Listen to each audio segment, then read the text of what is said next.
मसूब बुरगड़ी। सिंधियाना news network जे reporter करब लगारी मूजिब मसूब बुरगड़ी लॻ ॻोठ गुलाम हैदर जोयो जे स्कूल में उस्तादनि जी खोट 100 शागिर्दनि ऐं शागिर्दियाणियुनि ते मुश्तमिल गवर्नमेंट बॉयज़ प्राइमरी स्कूल के सिर्फ़ 2 उस्ताद पढ़ाइण लॻा, जॾहिं त शागिर्दनि जी तादाद मुताबिक़ 4 खां 5 उस्ताद हुजणु घुरिजनि।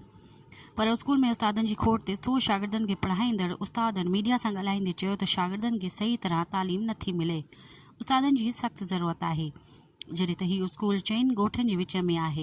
हिन स्कूल मां केतिरा ई शागिर्द पंहिंजो मुस्तक़बिल संवारे चुका आहिनि, पर बदकिस्मतीअ सां अॼोके जदीद दौर में शागिर्द स्कूल में उस्तादनि जी खोट जे करे सही तरीक़े सां तालीम नथा हासिल करे सघनि।